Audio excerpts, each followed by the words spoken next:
Mi padre me pidió que cuide su negocio mientras estaba enfermo, pero al recuperarse se lo regaló a mi hermano porque la empresa no puede quedar en manos de un simple empleado. Mi papá siempre fue el tipo de hombre que hablaba poco, pero lo que decía pesaba. Nunca fue cariñoso ni tampoco cruel, pero uno sabía exactamente qué esperaba de ti. Él levantó su taller desde cero aquí en Houston cuando yo apenas caminaba, y lo hizo a puro pulmón, trabajando de sol a sol hasta que el negocio se hizo un nombre entre los vecinos del área. No era el más grande, ni el más moderno, pero sí uno que la gente respetaba. Si alguien tenía un golpe en su camioneta o el parachoque suelto, sabía que podía ir ahí, dejar el carro, y que papá lo tendría listo, con un precio justo y sin cuentos. Yo crecí viendo eso. Mi hermano menor, en cambio, creció evitándolo. Mientras yo pasaba veranos cargando llantas o pintando riñes por $50 semanales, él andaba de fiesta en fiesta, diciendo que no iba a vivir como un mecánico lleno de grasa. Cuando terminé la secundaria, traté de alejarme un poco de todo ese mundo. Empecé a trabajar como técnico en otro taller, uno más grande, con equipos nuevos, administración moderna y hasta plan de jubilación. Me inscribí en una universidad comunitaria por las noches para terminar mi carrera en administración de empresas, porque aunque el trabajo manual no me asustaba, siempre supe que si un día quería tener lo mío, tenía que entender también el lado de los números. Llevaba un ritmo matador, eso sí, trabajo desde las 7 de la mañana, clases hasta las 10 de la noche y fines de semana pegado al computador. Y aún así, cada vez que pasaba por la casa, papá me decía que yo me veía agotado para ser solo un empleado. Ni siquiera me lo decía en tono de burla, simplemente lo soltaba como quien constata el clima. Todo cambió cuando, a finales del 2022, papá enfermó de una manera que jamás lo había visto. Empezó con tos leve, luego fiebre, y cuando por fin se dejó llevar al hospital, ya tenía una neumonía doble que casi se lo lleva. Pasó semanas conectado a oxígeno, con los pulmones colapsando y la familia entera en vilo. Fue en ese contexto que me pidió lo impensable, que dejara mi trabajo y me hiciera cargo del taller mientras él se recuperaba. No fue una conversación emotiva ni cargada de nostalgia. Más bien me lo soltó con la voz baja, entre tubos y sueros, diciendo que no se sentía tranquilo dejando a extraños al mando, y que prefería que al menos alguien de la casa lo llevara. No lo pensé demasiado. Alguien tenía que hacerlo. Le dije que sí y al día siguiente presenté mi renuncia, pausé la universidad y me metí de lleno en ese taller que tantos años había evitado. Los primeros días fueron un caos. Las cuentas estaban atrasadas, había pedidos pendientes con proveedores que ya no querían fiar y el inventario estaba tan mal llevado que ni los empleados sabían dónde estaban algunas herramientas básicas. Pero no era algo que no se pudiera arreglar. Me pasé las primeras 2 semanas reorganizando turnos, hablando con los chicos para reestructurar las horas extra, revisando presupuestos y viendo que de todo se podía digitalizar. Cambié el sistema de facturación a uno más simple, más directo, sin papeleos, y metí todo a la nube para poder controlarlo desde casa también. Me quedaba en la oficina hasta la medianoche, a veces dormido sobre las órdenes de servicio, pero empecé a notar los cambios rápido. Los clientes regresaban porque el servicio era más rápido, los plazos se cumplían y yo me encargaba de que todo saliera con calidad. Le metí creatividad también, abrí una cuenta de TikTok donde subía videos de restauraciones, reparaciones de golpes fuertes y algunos procesos de pintura que hacían ver el taller como algo casi artístico. Y pegó. La gente empezó a llegar no solo por necesidad, sino porque habían visto nuestros clips. En cuestión de meses, el taller estaba generando más ingresos que en todo el último año anterior. Contratamos a más gente, compramos herramientas nuevas, repintamos el frente del local y hasta conseguimos acuerdos con un par de aseguradoras pequeñas. Yo sabía que papá estaba viendo todo, incluso desde la casa, donde ya había regresado luego de semanas de hospital y reposo. Nunca me lo dijo directamente, pero se notaba en cómo preguntaba de vez en cuando cuántos autos habíamos entregado o si los de la panadería ya habían pagado la reparación de su van. Cuando por fin pudo volver a caminar bien y salir de casa sin ayuda, pensé que vendría a darme un abrazo o al menos a decirme que había hecho un buen trabajo. No esperaba un trofeo, ni un aumento, ni una ceremonia. Solo algo que dijera, hiciste lo que debía hacerse, gracias. Pero no. Lo que hizo fue reunirnos a todos, mamá, mi hermano, 2 tíos que ni sabían dónde estaba el taller, y decir que había tomado una decisión.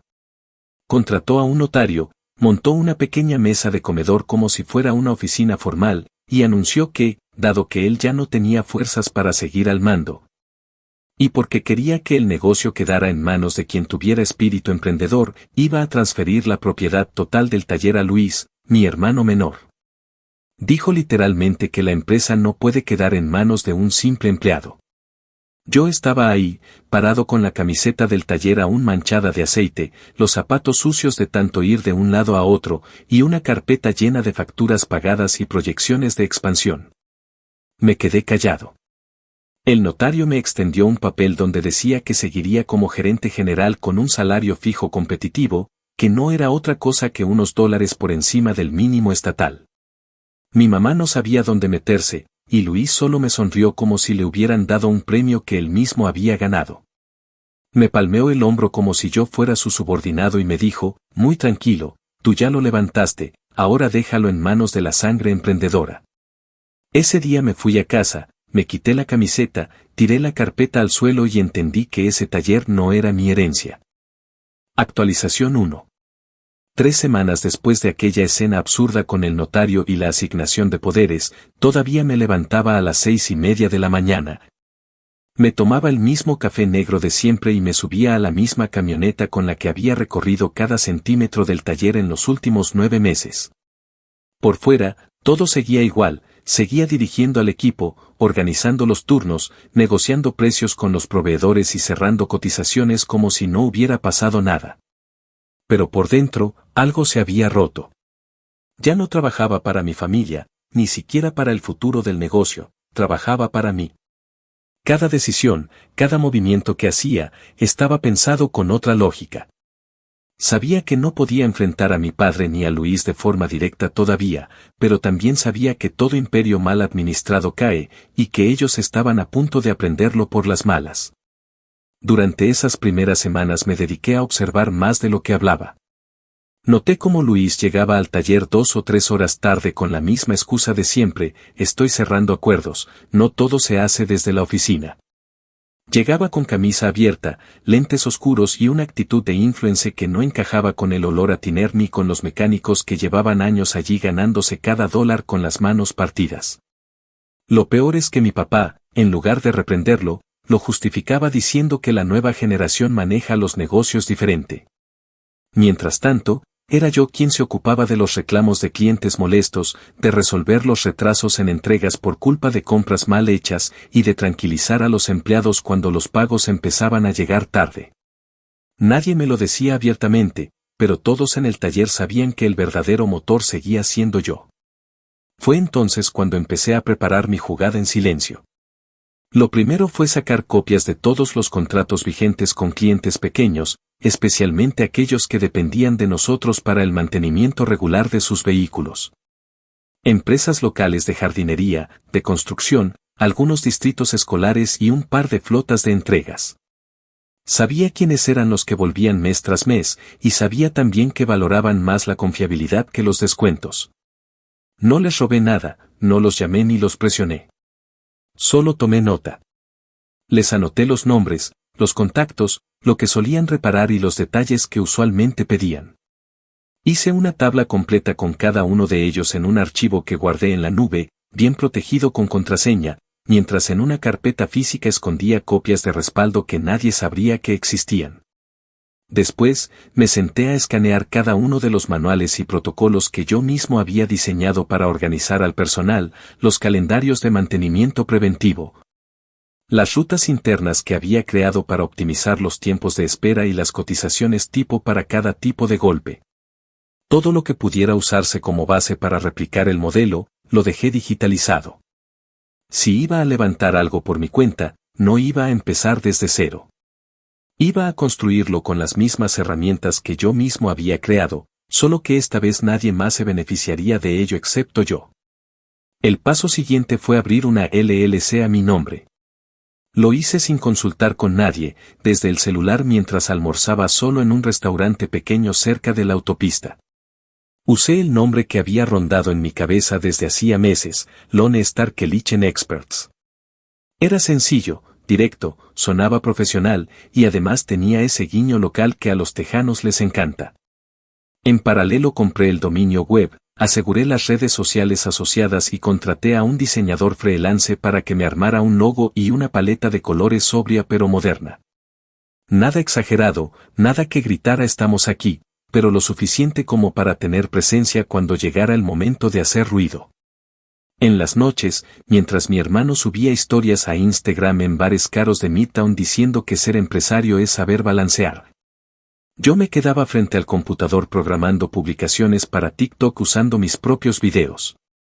Porque sí, puede que la cuenta del taller tuviera el nombre de la empresa de mi papá, pero el contenido era mío, yo lo había grabado, yo lo había editado, yo salía en pantalla.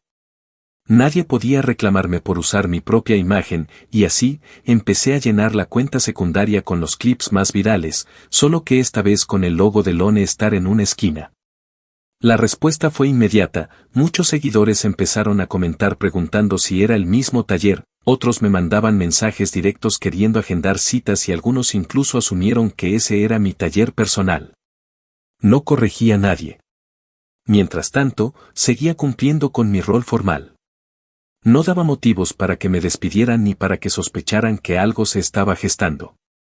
Fui el mejor empleado de un negocio que había aprendido a dirigir con los ojos cerrados. Pero cada vez que firmaba una orden de trabajo, cada vez que cuadraba una factura, lo hacía con la mente puesta en otra cosa. Nadie sabía que a solo 2 cuadras del taller, yo había alquilado un pequeño apartamento de una sola habitación, con un escritorio frente a una ventana donde pasaba las madrugadas planeando la estrategia que les voltearía la vida. No tenía prisa.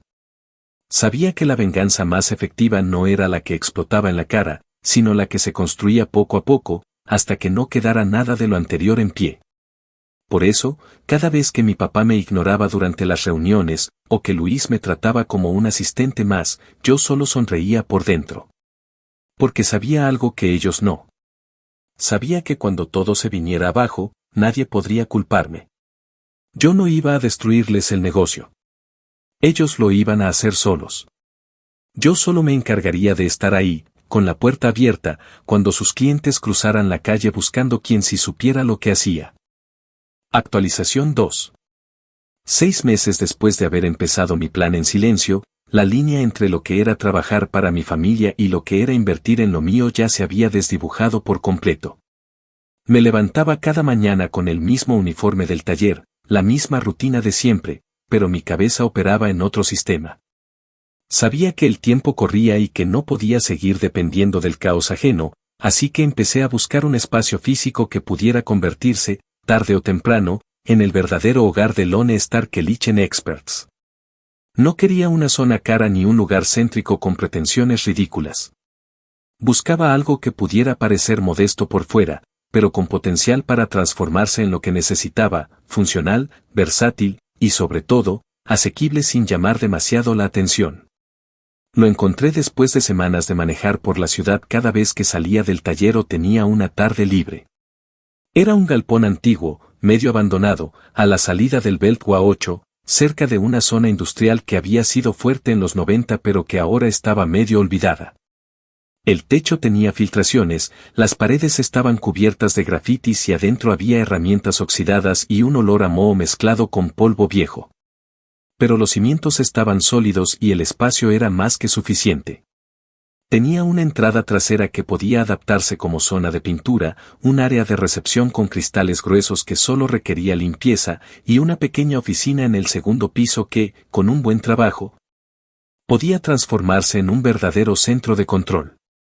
Hablé con el dueño, un señor mayor que lo había heredado de su hermano y que no quería venderlo, pero accedió a un contrato de renta con opción de compra después de 2 años. Firmamos en silencio, sin fanfarrias ni testigos. Yo pagué los 3 primeros meses con lo que había ahorrado desde que empecé a trabajar a los 18 y cubrí el depósito con parte del pequeño crédito que había solicitado en línea con mi LLC recién creada. Durante el día seguía siendo el gerente obediente del taller de mi papá, pero en las noches me convertía en contratista, albañil, limpiador y electricista amateur.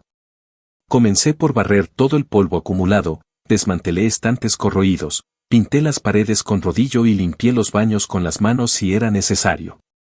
Cuando el galpón estuvo limpio, instalé los compresores que había conseguido a bajo precio en una subasta en línea, monté una cabina de pintura improvisada pero funcional, y adapté un área de inspección con buena luz para poder recibir a los clientes cuando llegara el momento. Dos de los pintores más veteranos del taller de mi papá, que habían trabajado allí más de 15 años, comenzaron a notar los cambios en la dinámica con Luis. Él, en lugar de enfocarse en mantener el negocio funcionando, se dedicaba a presumir sus nuevas adquisiciones. Primero fue un reloj de más de $1,000 que mostraba en las reuniones. Luego vino el Camaro deportivo con rines cromados y suspensión modificada que estacionaba ocupando 2 puestos. Todo lo pagaba con dinero de la caja chica o inventando gastos operativos que nadie podía comprobar porque papá, como de costumbre, prefería mirar a otro lado antes que asumir que su hijo menor no tenía idea de lo que hacía. Fue cuestión de tiempo antes de que los pintores vinieran a mí con quejas. Me preguntaban si había forma de cobrar bonos, si los pagos iban a seguir retrasándose, si el nuevo jefe entendía siquiera cómo se mezclaban los colores. No respondía mucho, pero sí les dije, una noche después del turno, que si alguna vez buscaban un lugar donde se respetara el trabajo y se les pagara puntual, yo conocía uno. No les pedí nada. Solo dejé caer la idea. 2 semanas después, ambos presentaron su renuncia formal y me llamaron por la noche para saber si mi oferta seguía en pie. Los recibí con los brazos abiertos.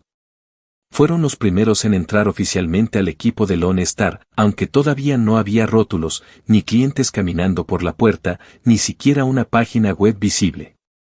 Pero sí había una promesa clara, aquí se trabajaría con dignidad, no con promesas vacías ni salarios flotantes.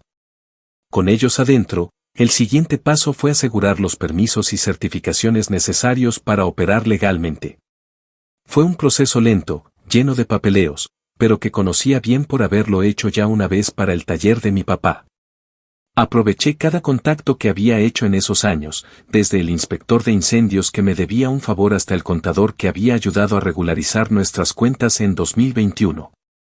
En un mes, tenía los papeles listos para presentarme ante las aseguradoras. Había estudiado cómo funcionaban esas aprobaciones y sabía que muchas preferían talleres pequeños pero eficientes que no colapsaran su sistema con sobrecostos ni demoras. Así que monté un dossier con fotos, una tabla de servicios, una lista del equipo técnico, y lo presenté como una alternativa ágil y local para las aseguradoras más pequeñas que buscaban reducir gastos operativos. En menos de 3 semanas tenía 2 aprobaciones preliminares y una tercera en proceso. Ya estaba en el mapa. Y mientras todo eso avanzaba, los clientes del taller de mi padre comenzaban a notar que algo iba mal. Luis ya no sabía cómo justificar los retrasos, las entregas salían mal terminadas, las reclamaciones eran más frecuentes y yo tenía que cubrir todo ese desorden con una sonrisa que cada vez me costaba más sostener. Pero lo hice. No porque los respetara, sino porque necesitaba que nadie sospechara. Mientras tanto, cada cliente insatisfecho que me pedía una solución recibía una tarjeta sin logo, solo con un número de teléfono y un si alguna vez necesita otro lugar, llame aquí. Y sí, algunos llamaban. No todos. Pero lo suficientes. El golpe más evidente, sin embargo, no vino de mí, sino del público. Un sábado en la mañana, Luis llegó al taller y encontró un grupo de clientes esperándolo con quejas formales. Uno le reclamaba por una pintura que se despegaba en capas, otro por un presupuesto que se triplicó sin aviso, y uno más por una camioneta que se había entregado sin revisar el eje trasero. Yo me mantuve al margen, tomé nota, ofrecí agua, hablé con los empleados para que no entraran en pánico y dejé que todo se desarrollara solo. Cuando vi que uno de los clientes se fue sin pagar, diciendo que llevaría el carro a otro taller donde sí cumplan, supe que había llegado el momento de acelerar el paso. Luis empezó a pasar más seguido por mi nuevo local. Al principio con la excusa de ver cómo avanzaba el proyecto ese que te traes, como si fuera un hobby. Luego, con el ceño fruncido, midiendo el número de vehículos afuera, los horarios de entrada y salida, y los rostros que le resultaban familiares. No le permití nunca el acceso total. Le dije que era una zona privada, que estaba con papeleo en proceso, pero lo dejé ver lo suficiente. A propósito, dejaba la puerta abierta cuando estábamos en plena faena, las luces encendidas cuando aún no caía la noche, y la fila de pickups esperando afuera como si fuera una venta de tacos en sábado por la tarde. En la pared de entrada colgué un cartel hecho a mano que decía, propiedad 100% hispana, hecha a pulso, sabiendo perfectamente qué tipo de mensaje enviaba. No era solo para él. Era para cualquiera que pensara que a uno le pueden quitar lo que construyó, sin consecuencias. Esa noche, papá me llamó por teléfono. Fue la primera vez que lo hacía desde aquella reunión humillante del acta notarial. Su voz sonaba cortante, como alguien que quiere hablar, pero no sabe cómo empezar sin tragarse su orgullo. Me dijo, ¿qué estás tramando?, como si yo fuera un adolescente con un encendedor escondido bajo la cama. Respondí con calma, solo estoy jugando a ser emprendedor, como Luis. No hubo más palabras. Colgó sin decir adiós. Actualización 3. Un año después del traspaso oficial del taller, la diferencia entre lo que se estaba hundiendo y lo que comenzaba a consolidarse era imposible de ocultar, incluso para los que habían preferido no meterse en medio. Lone Star Kitchen Experts ya no era solo un proyecto discreto o un galpón en desarrollo, era un taller en toda regla, con flujo constante de vehículos, empleados que cobraban a tiempo, beneficios básicos como seguro médico y dental para el personal técnico, y una reputación que crecía día tras día sin necesidad de pagar anuncios. El boca a boca funcionaba mejor que cualquier inversión en mercadeo, y aunque yo seguía manejando todo con cautela para no levantar demasiado ruido frente a mi familia, ya no me preocupaba por ocultar quién estaba detrás del éxito. El nombre de la empresa circulaba en tarjetas, redes sociales y recomendaciones entre empresas pequeñas del área, y con cada nuevo cliente que llegaba, sentía que la venganza iba tomando forma de algo más estable y duradero. En paralelo, el taller de mi papá empezaba a dar señales claras de desgaste. Los números no mentían, y aunque ellos trataban de justificarse echándole la culpa a la inflación, al mercado inestable o incluso a decisiones ajenas, lo cierto era que la pésima gestión de Luis estaba cobrando factura.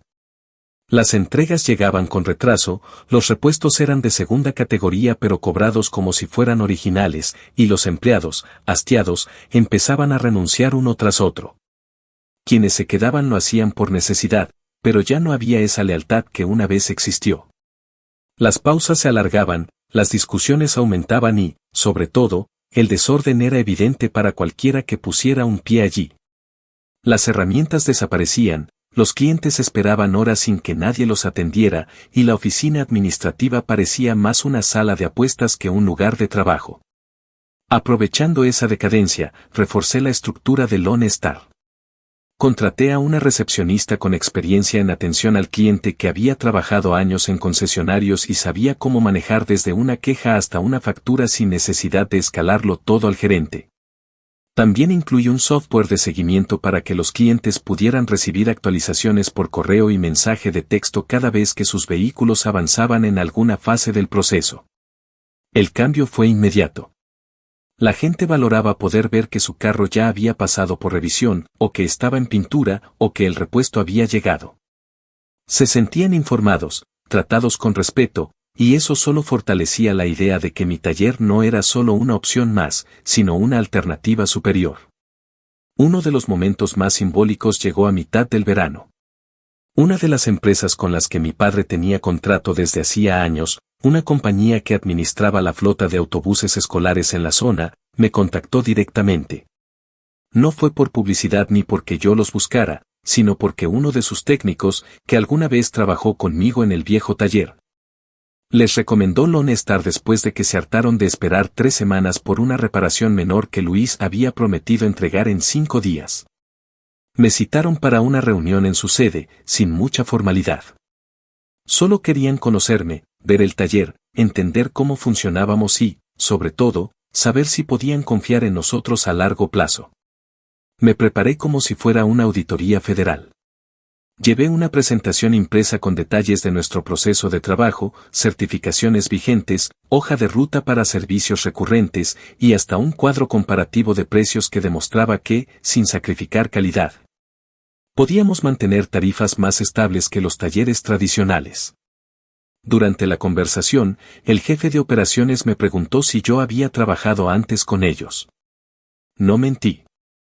Le dije que durante años fui quien gestionó su flota en el taller anterior, que conocía cada modelo de autobús que usaban, sus ciclos de desgaste y los puntos críticos que más fallaban. También, sin ser demasiado obvio, mencioné que mi salida no fue voluntaria, pero que prefería demostrar mi valor con resultados y no con quejas. Después de recorrer el taller y ver el orden, la limpieza, la puntualidad del equipo y el sistema de seguimiento digital, el jefe me miró con una sonrisa seca y dijo que eso era justo lo que necesitaban. Que su problema no era solo con los retrasos, sino con el descontrol y la falta de transparencia. Y sin rodeos, me preguntó si estaba dispuesto a asumir el contrato completo para el próximo semestre. Acepté en el acto, sabiendo lo que significaba. Cuando el contrato se formalizó, el impacto en el taller de mi padre fue inmediato. La pérdida de ese cliente no era solo económica, aunque representaba cerca del 30% de su facturación anual, sino simbólica. Era un cliente histórico, uno que había estado desde los primeros años, y su salida dejó un hueco imposible de llenar. A los pocos días, me enteré por un exempleado que Luis había tenido una crisis dentro del taller, gritando que todo era culpa de la competencia desleal y que yo había robado clientes como una rata. Lo curioso es que nunca levantaron una queja formal, ni hicieron el intento de reclamarme nada legalmente, porque sabían que no podían. Yo no había violado ningún acuerdo de confidencialidad ni me había llevado ningún archivo de propiedad exclusiva. Solo había usado lo que yo mismo había creado, mejorado y perfeccionado. A partir de ahí, empezaron a llegar más casos similares. Empresas pequeñas, familias que alguna vez repararon con nosotros y que ahora estaban cansadas de que sus carros salieran igual o peor de cómo entraron. A todos los recibí con respeto, sin hablar mal del viejo taller ni de Luis. No necesitaba hacerlo. Las historias hablaban por sí solas. El rumor se esparció rápido, y ya para finales de año, Lone Star había duplicado su flujo de vehículos, aumentado la plantilla en un 30% y comenzado a cotizar con empresas más grandes que nunca habría imaginado al inicio. Mientras tanto, mi padre mantenía una postura extrañamente silenciosa. Sabía lo que estaba pasando, lo veía en los números, en los reportes mensuales, en las llamadas que ya no llegaban.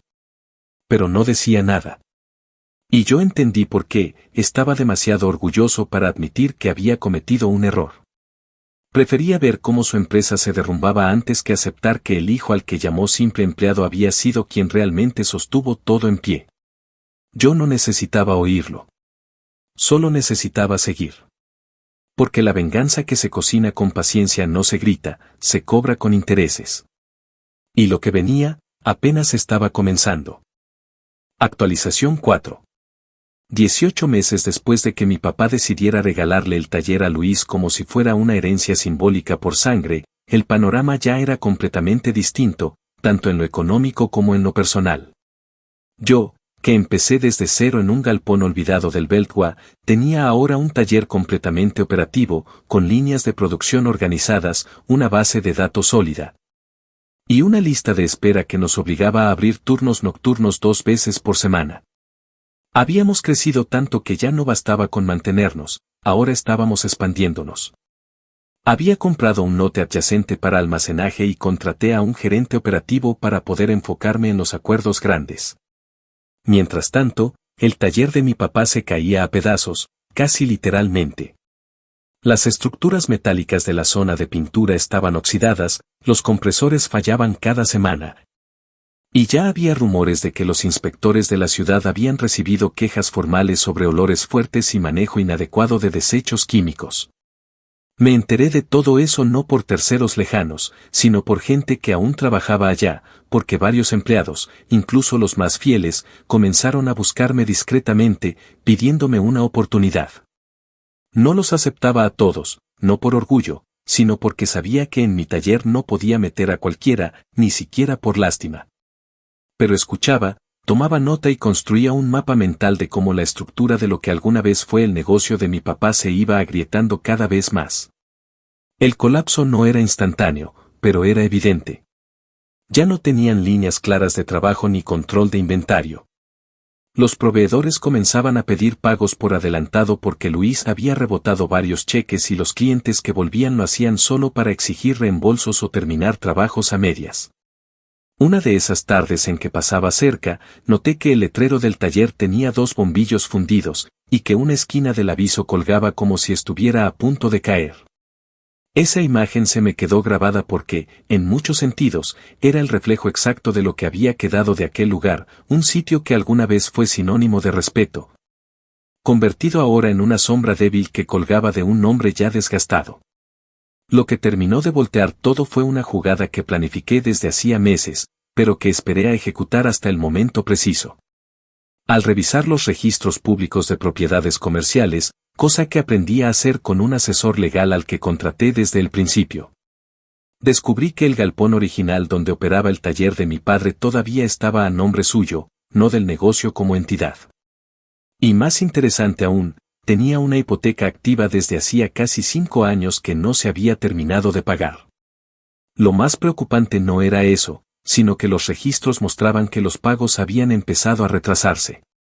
Mi primer instinto fue pensar que era un descuido, pero luego confirmé a través del mismo asesor que ya iban acumuladas 4 cuotas impagas y que el banco estaba a punto de iniciar un proceso de embargo. Eso me dio una idea.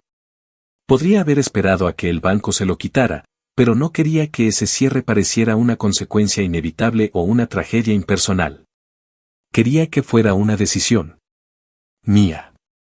Así que le propuse a mi asesor que hiciéramos una oferta directa al banco, les pagaríamos el saldo completo de la hipoteca en una sola transferencia, más una pequeña penalización por mora, a cambio de una escritura limpia y una cláusula de rescisión inmediata para los actuales ocupantes. El banco, como era de esperarse, aceptó de inmediato. Ellos no estaban interesados en conflictos familiares ni en peleas emocionales. Querían recuperar su dinero, y yo se los di con gusto. Unos días después, cité a mis padres en una cafetería cerca del hospital donde solían hacer sus chequeos. Llegaron juntos, aunque evidentemente incómodos. Mamá tenía la cara tensa, y papá, como siempre, venía con la mirada endurecida, como si cada conversación fuera un campo de batalla que había que dominar. Les expliqué, sin rodeos, que había adquirido legalmente la propiedad donde operaba el taller, que los pagos atrasados habían puesto el lugar en riesgo, y que mi objetivo no era echarlos a la calle. Pero que ya no eran los dueños del terreno. Les ofrecí una solución razonable, podían quedarse 2 meses más sin pagar renta, como forma de gracia, para que intentaran reubicarse o cerrar de forma ordenada. Mamá rompió en llanto, diciendo que esto no podía estar pasando, y que yo estaba sacando provecho del error de mi hermano. Mi papá, en cambio, no dijo nada. Solo tomó los papeles que le mostré, los revisó sin expresión y los devolvió con un gesto seco. No sé si fue resignación o derrota, pero por primera vez lo vi sin aire de autoridad. A la semana, activé una inspección del Departamento de Control Ambiental. Lo hice con pruebas, no con chismes. Fotografías claras de cómo desechaban solventes al drenaje, contenedores sin etiquetas, materiales inflamables mal almacenados. Los inspectores vinieron, vieron todo y, como era lógico, emitieron una orden de cierre temporal por violaciones al Código de Seguridad Industrial. Yo no tuve que intervenir en nada más. Recibieron la notificación, cerraron las puertas y durante 2 meses enteros el lugar quedó en silencio, como si el tiempo se hubiera detenido. A los empleados les ofrecí posiciones temporales en mi propio taller para que no se quedaran sin ingresos. La mayoría aceptó. Algunos, como era lógico, se resistieron por lealtad, pero terminaron llamándome cuando vieron que Luis no podía cubrir ni sus propios gastos. Cuando se cumplió el plazo de los 2 meses, fui personalmente al taller, con un equipo de limpieza y remodelación. No me anuncié. No toqué la puerta. Tenía la autoridad legal para entrar, y lo hice. Luis estaba allí, solo, recogiendo papeles sueltos y algunas herramientas que le quedaban. No dijo nada cuando me vio, pero su cara estaba pálida. Me preguntó si podía quedarse unas semanas más, solo hasta que encontrara otro lugar. Le mostré el contrato, el plazo había vencido y legalmente el lugar ahora era parte del nuevo proyecto de Lone Star.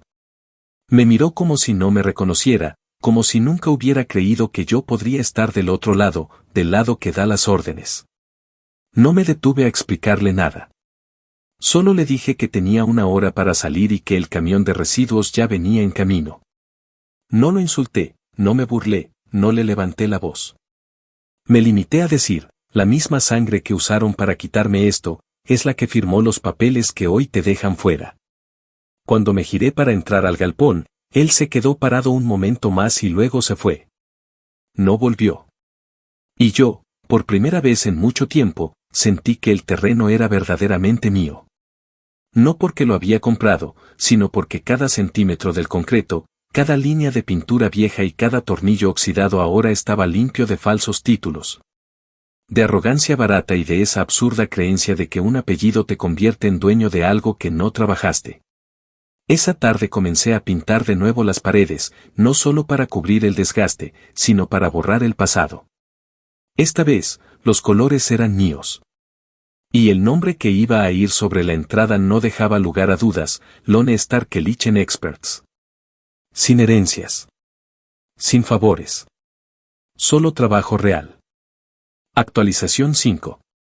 2 años y 2 meses después de que mi padre anunciara que el taller no podía quedar en manos de un simple empleado, ya no quedaba ni un solo rastro del taller que él había levantado y que luego, con una mezcla de ceguera y favoritismo, había puesto en manos de Luis.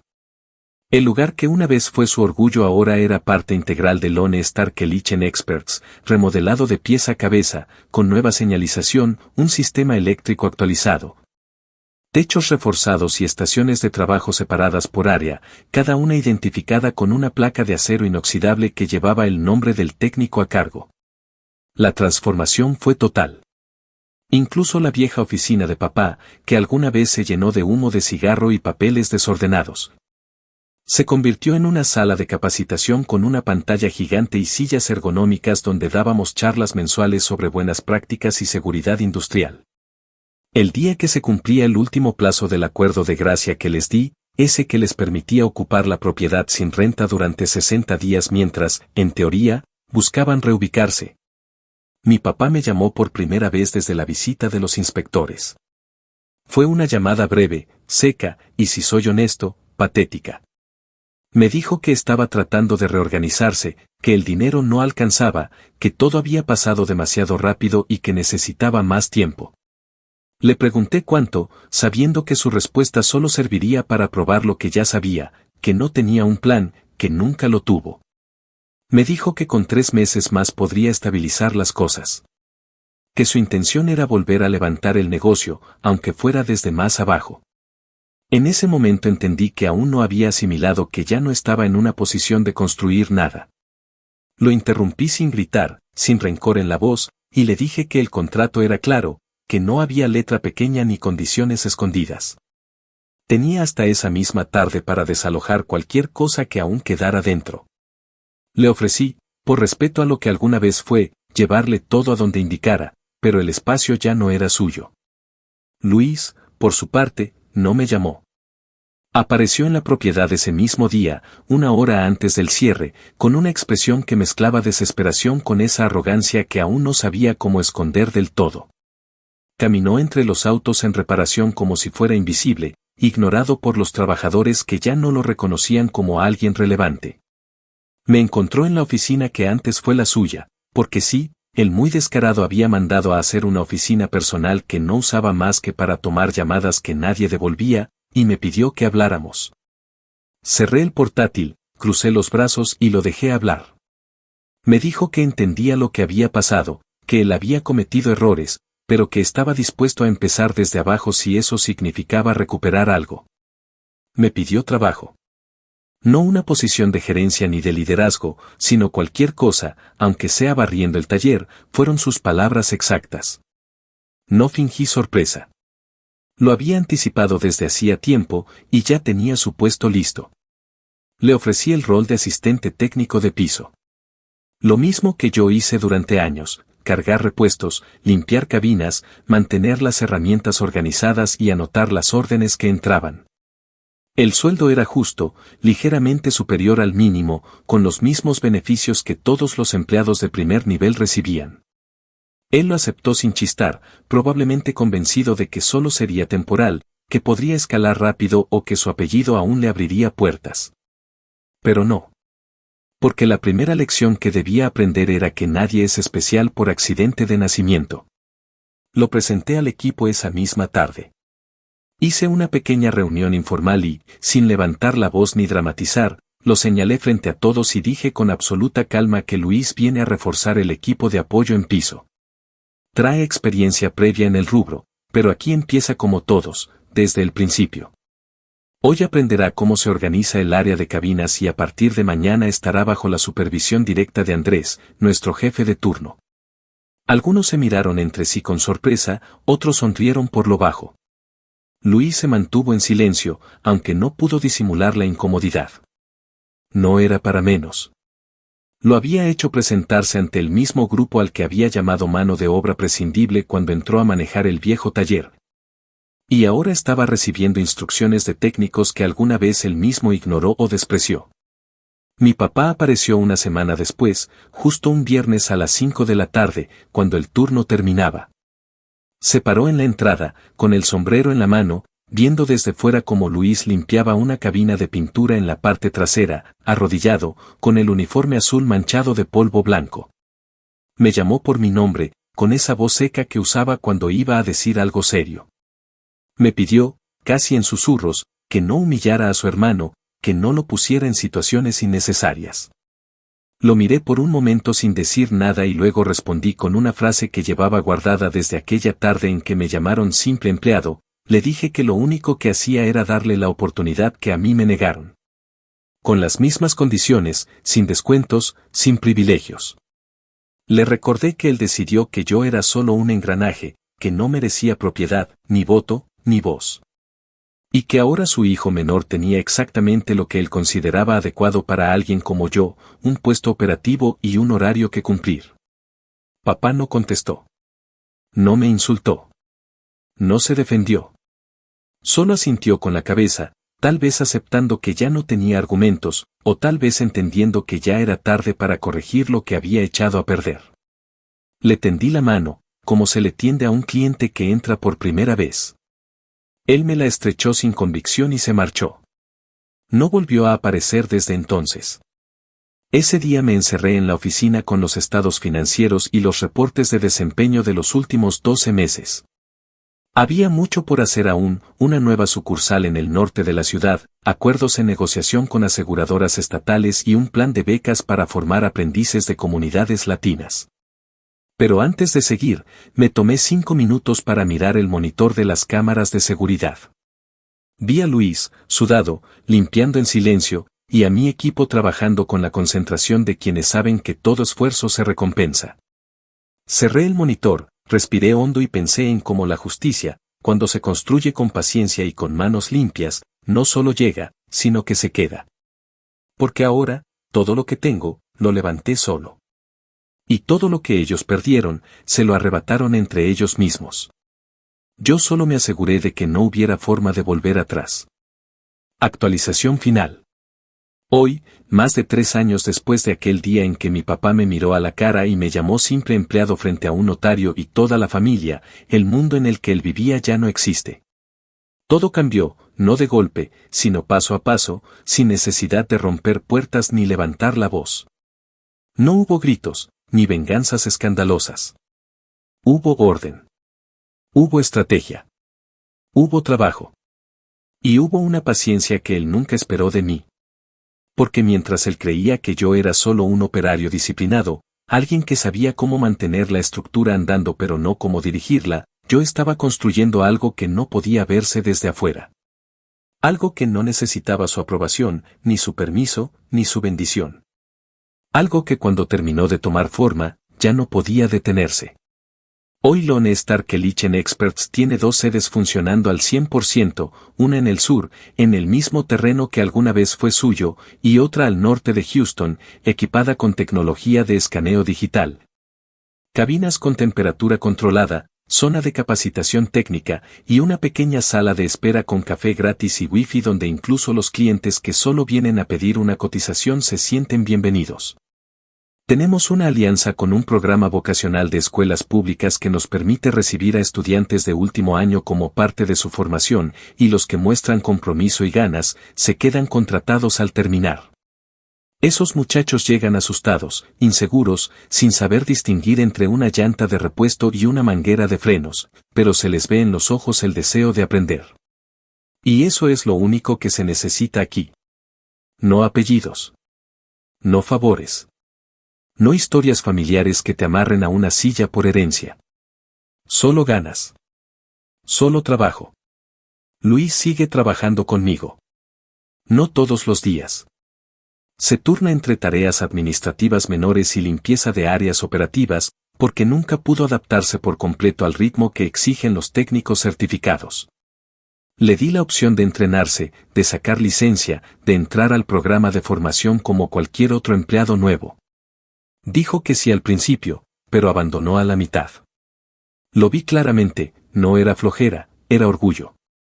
Esa parte de él, la que creció creyéndose mejor por ser el elegido, nunca se le quitó del todo. Pero sigue cobrando su cheque, cumpliendo su horario y manteniéndose al margen. Y eso, para mí, ya es suficiente. No necesito verlo derrotado, solo necesito saber que ahora entiende exactamente el lugar que se gana uno cuando todo lo demás se pierde por soberbia. Mi madre viene a visitarme de vez en cuando. No habla mucho del pasado, pero cuando entra al taller, siempre saluda con un tono de voz suave, como si midiera cada palabra. A veces me trae comida, a veces solo se sienta en la oficina unos minutos a verme trabajar, como si intentara entender cómo llegamos hasta aquí. No le guardo rencor. Pero tampoco me esfuerzo en suavizar las cosas. Ella también participó, aunque fuera desde el silencio. Dejó que su esposo decidiera, que su hijo menor tomara lo que no le correspondía, y no hizo nada. Y eso también pesa. No tanto como para odiarla, pero sí lo suficiente para mantener una distancia que antes no existía. Me ha pedido, en un par de ocasiones, que considere a tu papá, que ya está grande, que no tiene lo que tenía antes. No prometo nada. No niego nada. Solo sigo adelante. Porque eso es lo que me toca hacer. Porque nadie hizo pausa por mí cuando me quitaron todo, y ahora no soy yo quien debe detenerse por nostalgia. El antiguo taller, que ahora es nuestra sede principal, no solo fue transformado físicamente. También se volvió un símbolo de todo lo que puede construirse cuando uno decide no aceptar lo que le imponen. Pintamos las paredes con colores nuevos, modernos, frescos, y cada cabina de trabajo lleva el nombre de alguien que ayudó en la reconstrucción. Incluso los aprendices tienen un espacio con sus nombres en letras pequeñas en una pared de reconocimiento que actualizamos cada mes. En el centro del taller hay un mural que pintó una artista local, una joven que llegó con su papá a reparar su carro y terminó proponiendo la idea. El mural muestra 2 caminos, uno lleno de señales oxidadas, con desvíos marcados por nombres como orgullo, descuido y nepotismo, y otro recto, con herramientas limpias y pasos firmes, marcado por palabras como disciplina, resistencia y dignidad. No necesito explicar cuál camino seguimos nosotros. Papá ya no se acerca al taller. Viene en el auto, se estaciona a veces al otro lado de la calle, se queda 5, 10 minutos mirando desde lejos, y luego se va. Nunca entra. Nunca baja el vidrio. Me han dicho que habla poco, que ya no tiene ese tono desafiante ni la mirada de juez. Que se ha apagado. No sé si por la edad, por la vergüenza o por la realidad que lo alcanzó como un golpe seco en la cara. No voy a buscarlo. No voy a exigirle disculpas ni explicaciones. Porque eso, a esta altura, ya no vale nada. Todo lo que tenía que decirme, me lo dijo ese día, frente al notario, cuando decidió que el negocio debía quedar en manos de alguien con espíritu. Todo lo que yo tenía que responderle, se lo he mostrado desde entonces, con cada cliente que vuelve, con cada empleado que crece, con cada noche que me acuesto sin deberle nada a nadie. Y así, mientras el tiempo pasa y las cosas siguen su curso, yo sigo aquí. No como empleado. No como víctima. No como el hijo obediente que se tragó la humillación. Sino como alguien que tomó ese desprecio y lo convirtió en una estructura firme, legal, humana, rentable y respetada. No construí esto para vengarme. Pero tampoco puedo negar que ver todo esto en pie, ver a los que me menospreciaron trabajar ahora para lo que antes consideraban imposible, es una forma de justicia que no necesita pronunciarse para sentirse completa. Porque al final, no hay acto más poderoso que prosperar justo en el lugar donde un día intentaron borrarte. Y eso, hoy, es mi única bandera.